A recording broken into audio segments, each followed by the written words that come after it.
tema de la liberación, pero también fue médico y especialista psiquiatra. Pero lo más interesante, que es lo que me sorprende a mí, fue combatiente, tanto en la guerra mundial como en Túnez.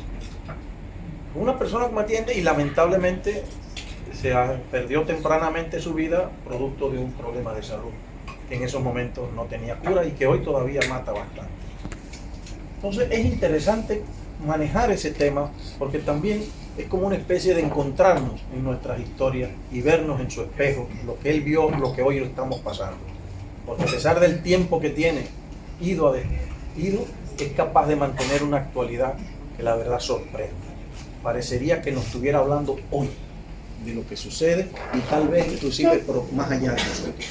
Para comentar esos temas, empezar con ese elemento, nosotros tenemos una especie de exposición bonita de Maribel Núñez, que va a trabajar entonces, va a trabajar inicialmente entonces explicándonos algunas cosas que son de interés, y luego entonces tendremos otro plato, otra agenda para ustedes. Adelante. Sí. Bueno, buenas tardes. Bueno, celebrando a Fran Fanon, un huracán descolonial para el mundo. Buenas noches a todos y a todas. Es un honor para Acción Afrodominicana y para la Escuela Multitemática realizar esta necesaria tertulia para celebrar el significativo centenario del natalicio de Fran Fanon, a quien con justicia hemos llamado el huracán descolonial de Martinica para el mundo. Tenemos el privilegio de contar con la presencia de la doctora Sophie Mariñez, una destacada intelectual dominicana residente en Estados Unidos y quien recientemente ha sido galardonada con el premio Fran Fanon 2025 de la Asociación Filosófica del Caribe por su valioso libro Espirales en el Caribe, que está aquí, representando la violencia y corrupción en Haití y la República Dominicana. Felicitamos a la doctora Mariñez por este merecido reconocimiento que subraya la profundidad de sus estudios y su compromiso con la verdad histórica y los derechos humanos. Fanon, como bien sabemos, fue un psiquiatra, filósofo, revolucionario y combatiente que nos dejó un legado inmenso. Sus obras como Piel Negra, Máscara Blanca y Los Condenados de la Tierra son pilares fundamentales para comprender las profundas secuelas del colonialismo, la alienación psicológica y la crucial necesidad de una descolonización integral. Su análisis de la opresión y la resistencia ha influido en movimientos de liberación en todo el mundo, convirtiéndolo en una figura indispensable para entender la dinámica postcoloniales y la lucha por la autodeterminación de la dignidad humana. Es importante recordar que la trascendencia de Fanon no siempre fue reconocida en su land natal, en su Martinica querida. Durante años sus libros ingresaron a la Martinica colonizada por Francia de forma clandestina. No fue sino hasta 1982, 2 décadas después de su partida física, que su pueblo le rindió el merecido homenaje, nombrando calles y escuelas en su honor. Este hecho nos recuerda la importancia de reconocer y celebrar nuestros pensadores y pensadoras más valientes, sobre todo cuando sus ideas desafían el statu quo. Para la República Dominicana, el estudio de Fanon es una tarea crucial.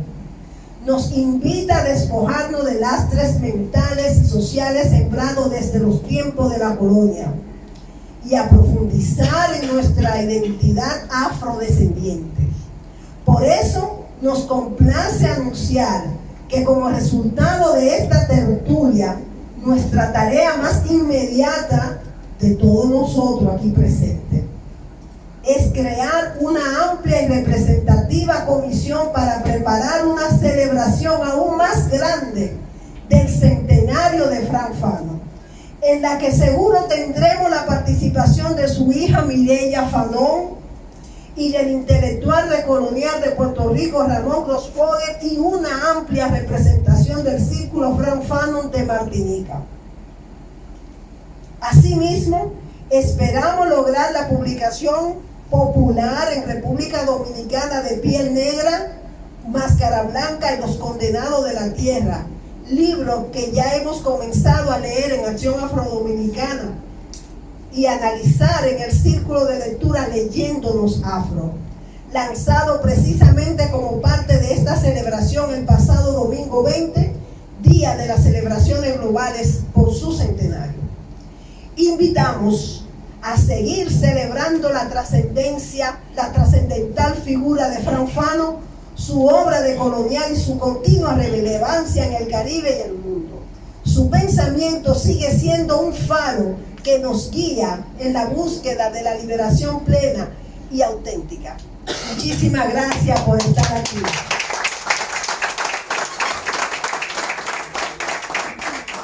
Interesante, ¿verdad? Vamos a pasar a un punto en que la profesora Sophie nos va a comentar algunos temas importantes. Déjeme decirle que la profesora Sophie Marín es dominicana, de padre dominicano.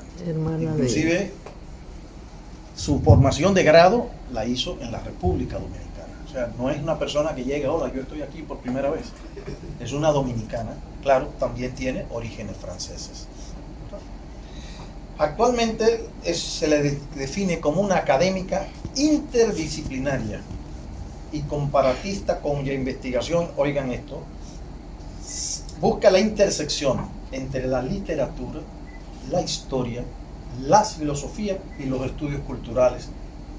Fíjense qué tema más amplio y cómo trata de ella de hacer la síntesis de todo eso en sus estudios, ¿verdad que sí?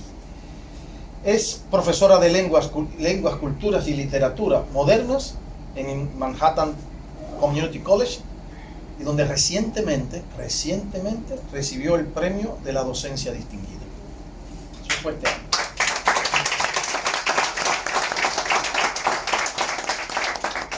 También es profesora en los programas de francés, estudios africanos, estudios liberales y recientemente creado programa de doctorado en estudios afroamericanos y étnicos del Centro de Posgrado de la Universidad de la Ciudad de Nueva York. ¿No es así? Fíjense.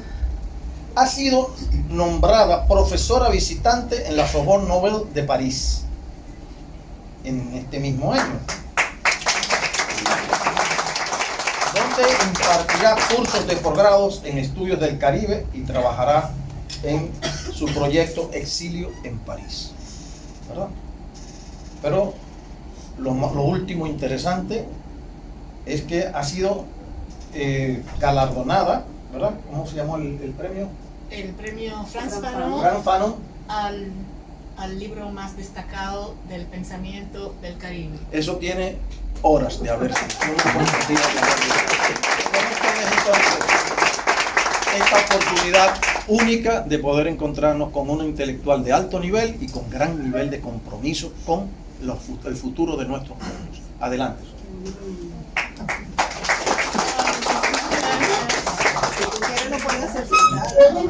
Muchísimas gracias por esta introducción tan hermosa y muchísimas gracias a todos ustedes por venir aquí, escucharnos y a Maribel sobre todo, empezando con Maribel, que fue la de la idea de invitarme a compartir algunas ideas sobre Fanon cuando supo que yo me dirigía a Martinica para recibir el premio la semana pasada. Y como no hay vuelos directos de Nueva York a Martinica y yo sabía que había un vuelo de Santo Domingo a Martinica, dije voy a aprovechar para dar el saltito. No me esperaba que todo esto iba a pasar para nada, porque Mario, yo vamos a aprovecharte que estás de paso. Claro, están de acuerdo, ¿verdad? Claro. Tuve que prepararlo todo súper rápido. Y también quiero aprovechar para dar las gracias a Virtudes Álvarez, a Manuel Salazar, a Fernando, a Aquiles por haber organizado todo esto. Virtudes, que es prima mía. Inmediatamente se entusiasmó. Prima mía, que yo nací primero. Sí. Y entonces, bueno, estoy súper contenta de reencontrarme con la familia, con los amigos, con colegas, todos brillantes. Tengo aquí a amigas y colegas que han contribuido muchísimo a este libro, que son Ann Eller, historiadora distinguida en la Universidad de Yale, que escribió un libro sobre la guerra de la restauración titulado Soñemos Juntos, que lo podremos hablar después. Diomelca Rivas, candidata al doctorado de historia allá en la Universidad de la Ciudad de Nueva York, y que está trabajando el tema de la educación en el periodo de Trujillo. Tenemos a Fernando Valerio, con quien también comparto muchas ideas. Juan Carlos Mienses, a quien yo cito en ese libro, no sé si tú lo sabías, analizo una de sus obras. Fátima Portorreal, con quien me dio muchas ideas sobre uno de los temas que abordo en el libro, del aprendizaje.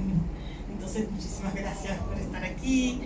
Y bueno, entonces, Frantz Fanon, como bien dijo José Celic, es una figura de trascendencia y crucial. ¿Me oyen bien allá al final, al fondo? Sí. En el mundo de hoy, porque ataca el colonialismo de frente, el sistema colonialista, ¿sí? De manera muy clara, con un lenguaje muy accesible, y sobre todo los efectos del colonialismo en la mentalidad. No es solamente el poder colonial político y económico, sino el psicológico, ¿no? Entonces, bueno, como ya saben, él era martiniqueño, nació un día como el domingo pasado, el 20 de julio del 1925, en Martinica, miembro de una familia modesta, 8 hermanos. 1925, hoy se cumplen 100 años. Y entonces, antes de terminar el bachillerato, cuando Francia estaba invadida por los nazis, él, compelido por su amor patriótico por Francia, se va a ayudar a Francia a liberarse de los nazis y va a luchar en la Segunda Guerra Mundial. Pero cuando llega allá, se da cuenta que hay dos Francias: la Francia de los ideales revolucionarios y la Francia del día a día racista, que le hizo entender a él que él no era francés, que era un negro. O sea, regresa a Martinica, termina sus estudios y decide volver a Francia, porque para estudiar una carrera había que volver a la metrópolis. Empieza para ser dentista, pero abandona eso para estudiar medicina. Se especializa en psiquiatría y en filosofía. Tiene todos esos títulos.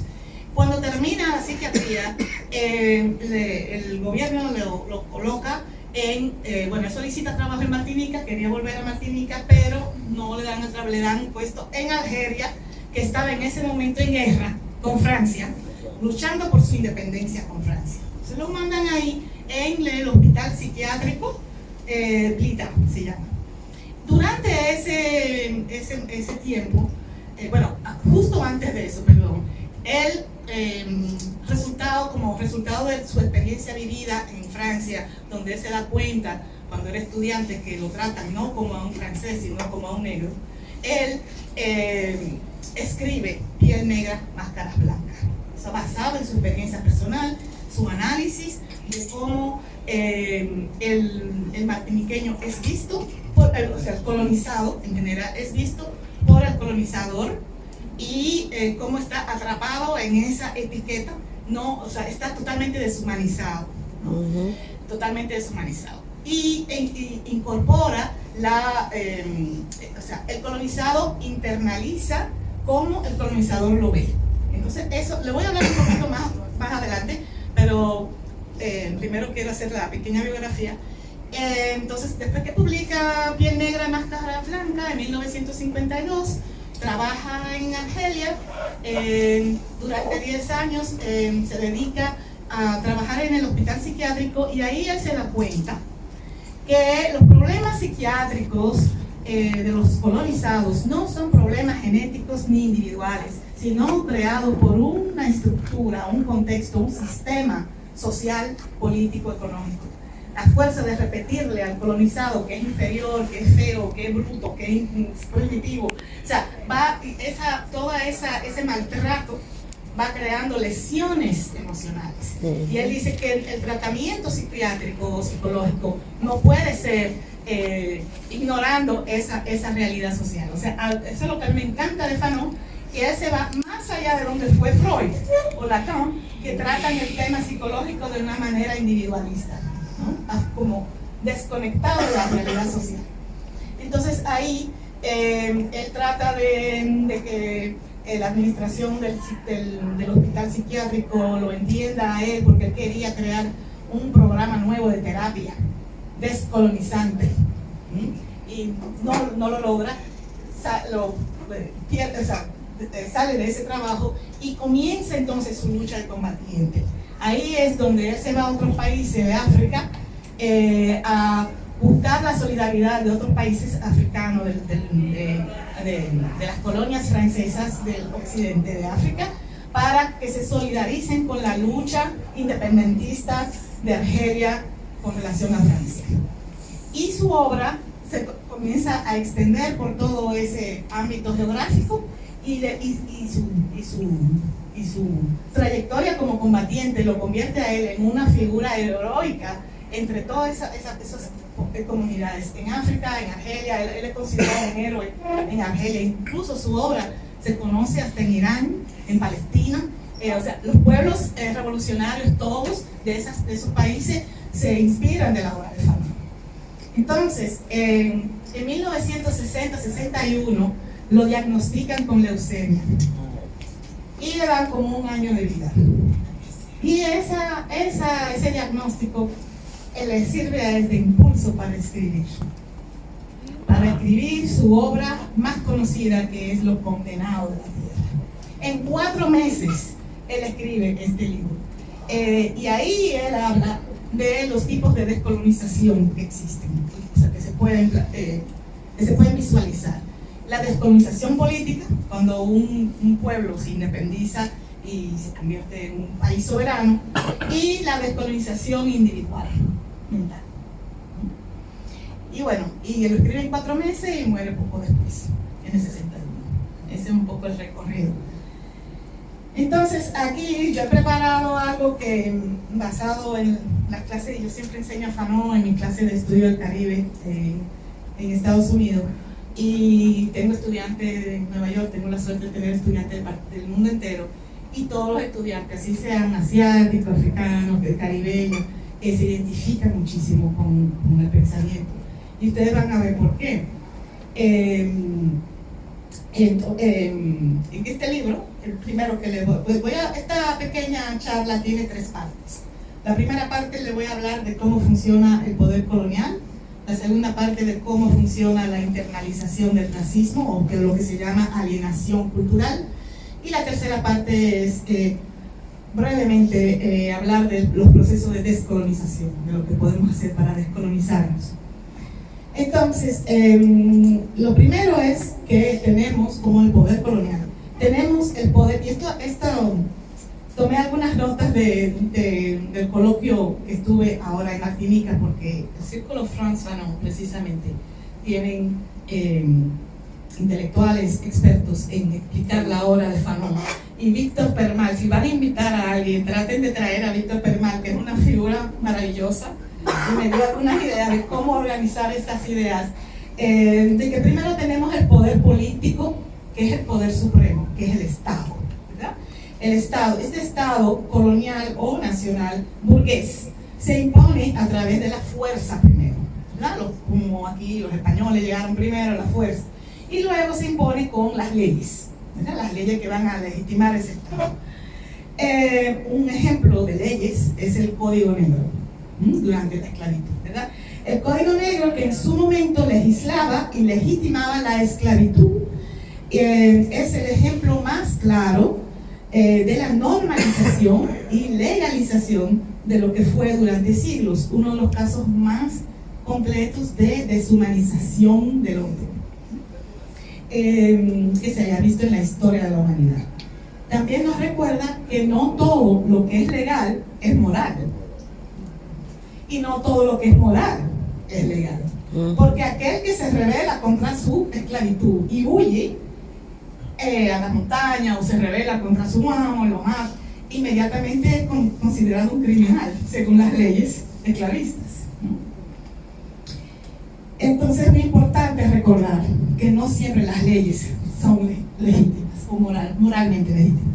El segundo poder es el poder económico, que en realidad es el primero, porque es el que dirige el poder político, que siempre está para beneficiar a una clase dirigente, una élite que va a acumular riquezas, que conocemos como el capital, basado en la explotación de la fuerza trabajadora, ya sea esclava o libre, o supuestamente libre. Este poder económico es realmente el que está detrás del político y detrás del tercero, que es el poder religioso en el contexto colonial, y luego ideológico bajo otras formas en los contextos nacionales o independentistas. El papel de este poder es propagar la ideología colonialista y convencer a los esclavizados que la esclavitud es buena, porque les hace conocer a Dios, la civilización occidental y su escala de valores sobre el bien y el mal, lo puro y lo impuro, lo bello y lo feo. Es aquí donde se produce la imposición cultural, o lo que Fanon llamó la alienación de los pueblos colonizados, que los lleva a querer parecerse a los colonizadores lo más posible. Para Fanon, esta es la violencia más suprema, porque nos lleva a negar, rechazar o borrar nuestra propia cultura, herencia, historia africana o indígena de las Américas o de cualquier otro continente autóctono. Tanto es así que nos ciega totalmente, nos impide ver o comprender nuestra posición dentro del sistema, que no es la de los opresores o de la clase dirigente, sino la de los oprimidos, pero no lo sabemos. La alienación cultural es cuando no sabemos que estamos colonizados, no nos damos cuenta, somos bien ingenuos, hemos internalizado la mentira de la superioridad blanca, nos hemos creído el cuento de que por no ser blancos somos más brutos, feos, primitivos, y que el problema está en nuestro aspecto físico u origen étnico y no en el sistema.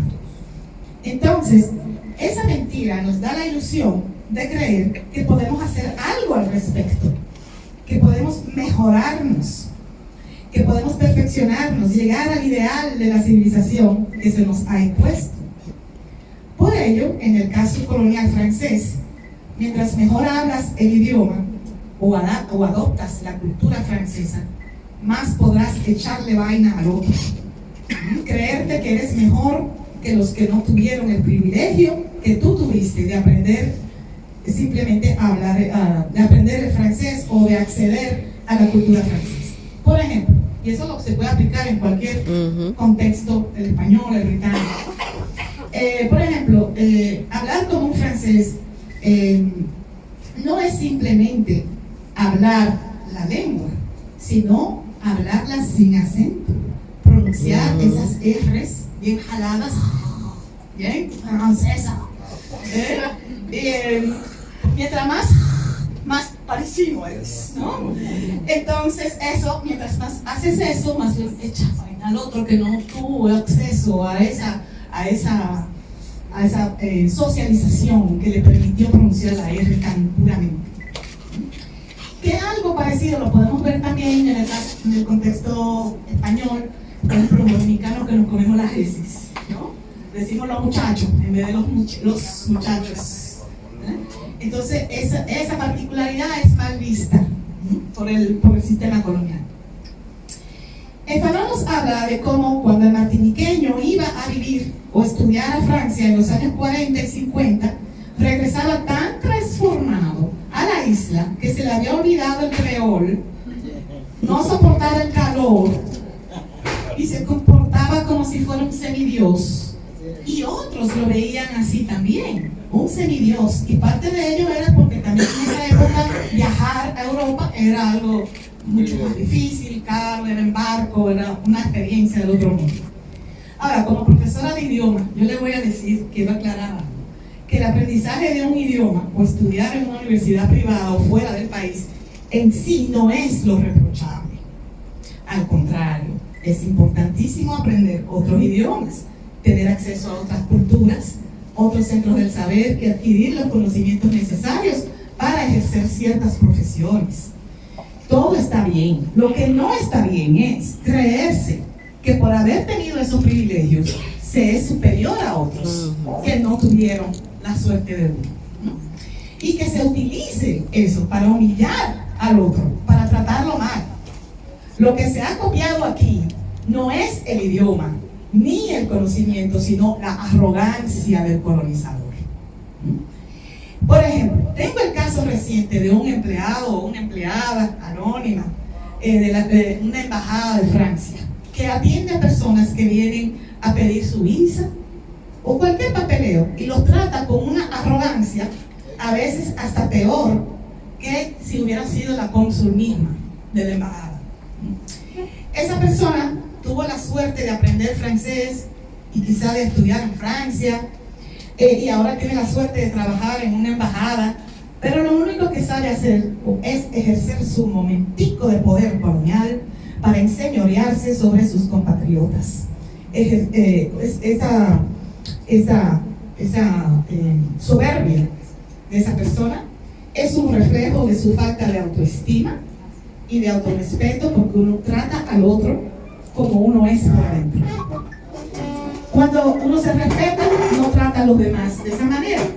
En palabras de Fanon, es una colonizada que no sabe que está colonizada. Y yo le agregaría que la manera más fácil de parecerse al blanco colonizador no es aprender la lengua, no es estudiar la metrópolis, porque todo eso requiere un esfuerzo. Hay que trabajar para aprender otro idioma. Eso se logra, la manera más fácil es simplemente copiando la arrogancia del colonizador. Eso se hace en 2 minutos. No requiere ningún esfuerzo. Por trabajar en una embajada ya era francesa o francés y superior. Volviendo a Fanon, otra técnica muy utilizada por los colonizadores es sembrar la división entre los distintos grupos colonizados. Por ejemplo, en el contexto francés se distingue a los colonizados de las Antillas como Martinica, Guadalupe y los de las colonias y excolonias en África. El colonizador le hace creer al caribeño que, como tiene una relación más larga con Francia, es ciudadano francés, ha estudiado en Francia, trabaja para el gobierno de Francia, se ha blanqueado por comparación con el africano, que ese sí que es negro y atrasado, según ellos, porque todavía no ha salido de la selva. Aquí la negritud, vista como algo negativo, no radica en el color de la piel, sino en el lugar de origen, África, y en la proximidad con la naturaleza o el campo, o la selva, en vez de lo urbano. Aquí tenemos esa distinción famosa entre el campo y la ciudad, naturaleza, civilización.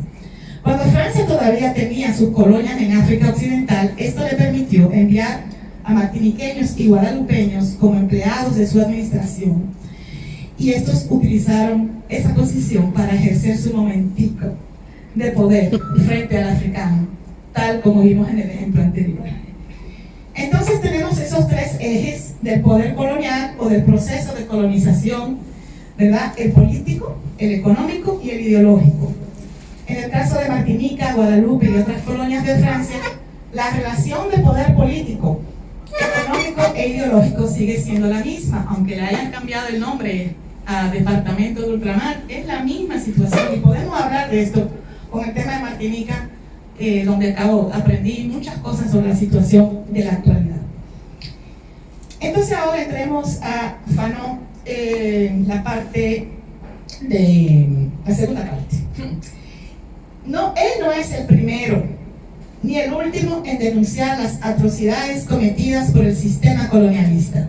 Ya en el siglo XIX tenemos los escritos del barón de Bastille, que era uno de los propagandistas o intelectuales de la corte del rey Christophe en Haití, a principios del siglo XIX, que escribió un libro que es una lectura que todo el mundo la tiene que ver, se llama El sistema colonial desvelado, donde denunciaba las barbaridades cometidas por los colonos franceses en Saint-Domingue, en lo que es hoy la República de Haití. También tenemos a Antenor Firmin, que escribió un tratado sobre la igualdad de las razas en respuesta al racismo científico europeo de mediados y finales del siglo XIX. En Estados Unidos tenemos a los abolicionistas como la afroamericana Maria Stewart, quien también fue defensora de los derechos de la mujer. Y tenemos otra figura importante, a W.E.B. Du Bois, quien trató el tema desde la perspectiva de los afrodescendientes en Estados Unidos. En el siglo XX, solamente menciono algunos, pero son muchos más. En el siglo XX, y en la misma Martinica, tenemos a Aimé Césaire, uno de los fundadores del movimiento de la negritud, cuyo objetivo era valorizar lo negro, lo africano, tanto en su componente biológico como en lo cultural y lo histórico.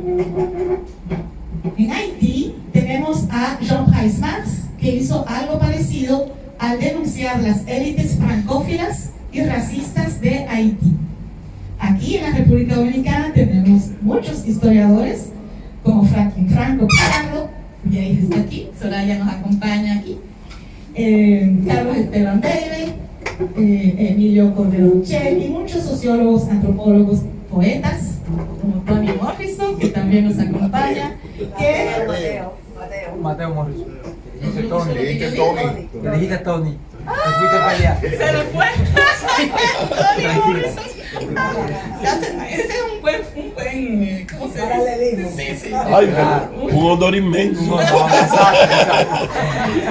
Sí, bueno, todas estas personas bellas que han producido literatura y que nos inspiran, ¿no?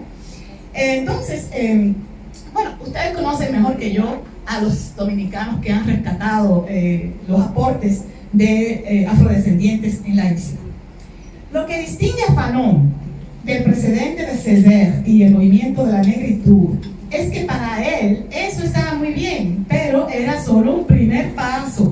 No podemos quedarnos en simplemente celebrar nuestra negritud, decía él. Tenemos que romper las estructuras del poder colonial, tanto político como económico como ideológico.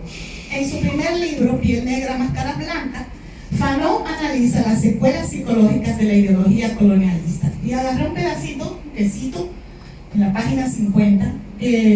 Todo pueblo colonizado, dice, estoy citando a Fanon, todo pueblo es colonizado, es decir, todo pueblo en cuyo seno ha nacido un complejo de inferioridad debido al entierro de la originalidad cultural local, se posiciona frente al lenguaje de la nación civilizadora, es decir, de la cultura metropolitana.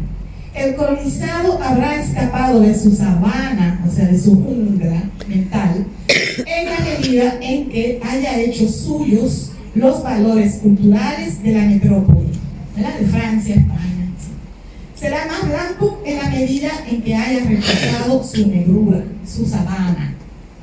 Fanon explica las distintas formas de blanqueamiento simbólico, que son, primero, la adopción de la lengua francesa, que ya mencioné a la perfección, viajar a Francia o estudiar allí y adoptar el estilo de vida francés, los gustos franceses, los tics de los franceses.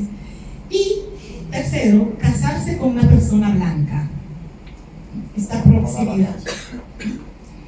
Ya hablé de las dos primeras estrategias.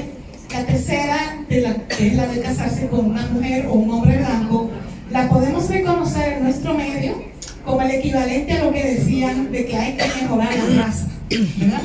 Ay, sí. Casarse con alguien blanco para que los hijos salgan más claritos. Pero en Fanon, él lo planteaba como una estrategia con diferentes objetivos. Para la mujer negra, casarse con un hombre blanco era una estrategia de ascenso social, de pertenecer a la clase blanca a través del marido. Fanon explica que esa estrategia no funciona porque la clase social del marido siempre la va a ver a ella como una intrusa, no la va a aceptar. Al contrario, el marido puede que incluso se sienta avergonzado de ella y no la incluya en sus actividades sociales. En cuanto al hombre negro que se casa o que conquista a una mujer blanca, Fanon lo veía como su manera de reconquistar su dignidad humana o igualdad masculina frente al hombre blanco. Si la mujer blanca se enamora de él, eso quiere decir que es tan hombre, tan humano como el blanco. Es una forma de afirmar su dignidad de hombre, su masculinidad. Entonces, estas son estrategias para rehumanizarse en un sistema ideológico que lo que hace es deshumanizarse todo el tiempo, ¿no? Claro, Fanon escribió todo esto hace más de 70 años y muchas cosas, yo espero, han cambiado, y su ensayo no necesariamente refleja las relaciones interraciales del mundo de hoy, pero visto desde un punto de vista histórico, su análisis tiene sentido. La mujer esclava que lograba conquistar al amo tenía la esperanza de obtener su libertad por esa vía, o por lo menos la libertad de sus hijos, en algunos casos en Saint-Domingue específicamente. No recuperaba igualdad ni inclusión social, pero en ese momento la estrategia era sobrevivir. Con el tiempo, como yo lo veo, si lo extrapolamos al contexto dominicano, todavía blanquearse o arreglarse es imprescindible para sobrevivir, para obtener un buen trabajo, escalar socialmente. Esa es la realidad social en la que vivimos. Como dije al principio, el problema no está en estudiar fuera, aprender idiomas, adquirir conocimiento. El problema está en creerse que una cosa excluye la otra, que una cosa es mejor que la otra, y borrar o rechazar otras formas de conocimiento heredado de nuestros ancestros. Bueno, la tercera parte ya estoy casi acabando, sino que también teoriza los procesos de descolonización y de esto habla a fondo en Los Condenados de la Tierra. Aquí Fanon dice que hay varios tipos de descolonización. La descolonización política, cuando un país se independiza y establece su propio Estado soberano. Y dos, la descolonización ideológica, cuando rompemos con esos esquemas que hemos internalizado. Pero también nos habla de la diferencia entre la falsa descolonización y la verdadera descolonización. La falsa descolonización es cuando se ha dado una independencia política del poder colonial, pero no se ha hecho una transformación del sistema económico y simplemente se han reemplazado a las autoridades coloniales con individuos de la burguesía o élite nacional que simplemente se cogen para sí lo que antes se cogía el colonizador. Es una nación supuestamente independiente, pero el sistema de poder es el mismo. El Estado sirve los intereses de la clase dirigente y la ideología dominante de supremacía blanca sigue intacta. En cambio, una verdadera descolonización política requiere una transformación económica e ideológica que beneficie a la mayoría de la población. En este sentido, a mí me encanta Fanon porque él llega donde Marx nunca llegó. Porque Marx no habla del colonialismo, ni de la esclavitud de Haití, ni de la revolución haitiana. Aunque Fanon tampoco habla de la revolución haitiana, que es otro problema. ¿Cómo fue? Fátima me señala ahí, Como tampoco, Fanon tampoco habla, porque hay que decir las cosas como son. Él también tenía su problemita, ¿verdad? Sus limitaciones. Y no habla de la revolución haitiana, que es realmente inexplicable. Porque, por lo que le voy a decir, es una pena porque Fanon es famoso por su planteamiento de que la descolonización política solo se puede lograr a través de la violencia. Esa es una frase que ustedes van a encontrar en todas partes. La violencia es imprescindible para la descolonización política. Y eso fue lo que pasó en Haití. Exactamente, eso fue exactamente lo que hizo Jean-Jacques Dessalines. Es el que mejor ilustra esa tesis. Es el líder revolucionario que entendió, a diferencia de Toussaint Louverture, que no se podía colaborar con los franceses, que había que sacarlo completamente y que solo a través de la fuerza se lograría una abolición real y permanente de la esclavitud, que los colonos no se la iban a regalar a los esclavos, ¿verdad? La libertad. Mientras que Toussaint Louverture, él creía que se podía mantener una colonia, se podía trabajar con los franceses, y él fue gobernador de Saint-Domingue. Toussaint Louverture no es haitiano. Haití nace Después que a él ya se lo llevaron para Francia en 1802, cuando los franceses llegan para reimplantar la esclavitud que habían abolido en 1794, habían nombrado a Toussaint Louverture como gobernador de la colonia, y cuando Toussaint Louverture, muy diplomático, le escribe a Napoleón, desde el primero de los negros al primero de los blancos, eso le cayó como una piedra a Napoleón y dijo que se cree este negro, y mandó a sus 50.000 tropas dirigidas por su cuñado Leclerc, y a él lo engañaron y se lo secuestraron y se lo llevaron a Francia, donde murió. Él nunca vio un Haití independiente, y su segundo lugarteniente, Jean-Jacques Dessalines, cuando vio esto se puso furioso y entendió que no se puede trabajar con los franceses porque en cualquier momento te traicionan. Y ahí se puso furioso y declaró que entendió lo que Fanon entendió 200 años después. Entonces, ¿por qué Fanon no utiliza ese ejemplo? No se sabe. No le dio tiempo. Eso está en proceso de investigación.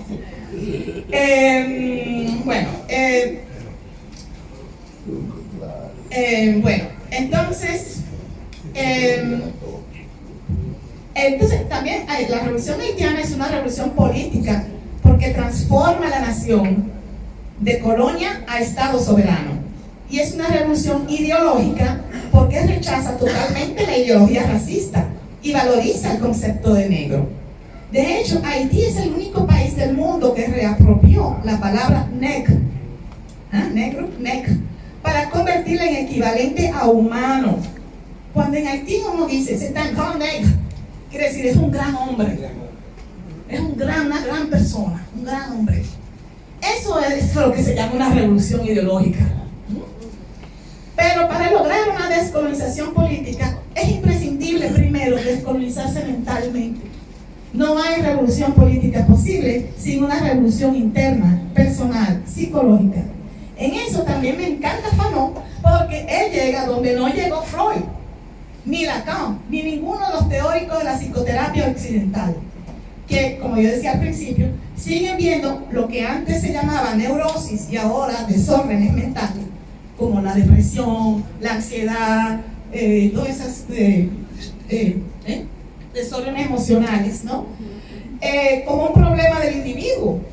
Para Fanon, que como sabemos ya dije que trabajó como psiquiatra en Argelia, durante la guerra de Argelia, los problemas emocionales de los colonizados vienen de un sistema ideológico que nos ha robado nuestra humanidad y nuestra dignidad.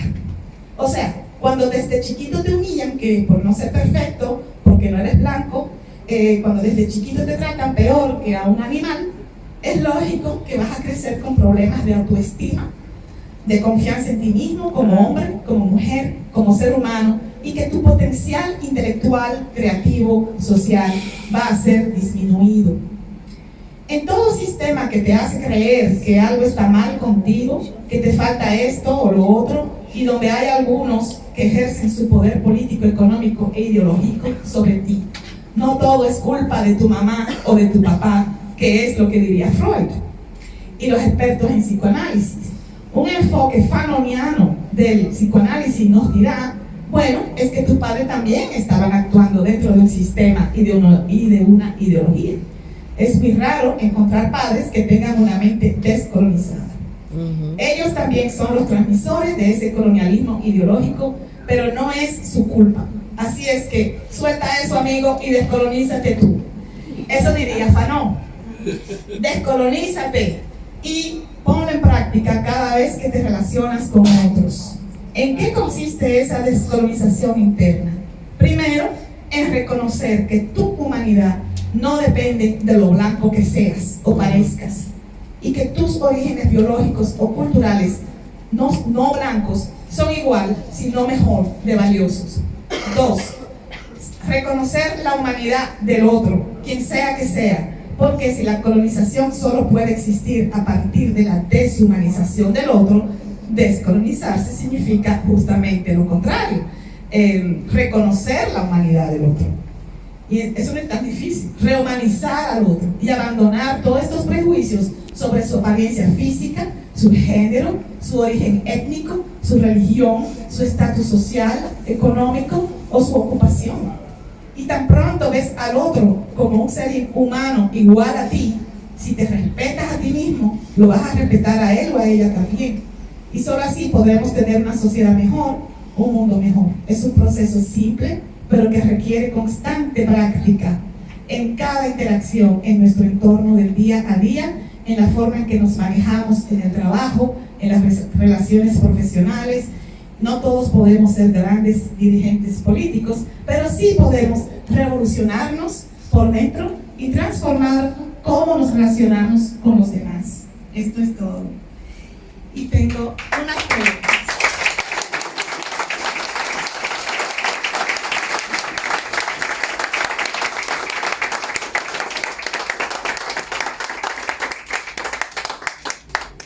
Entonces, tengo algunas preguntas para iniciar el diálogo. No tengo que ser yo la que lo responda, es entre todos.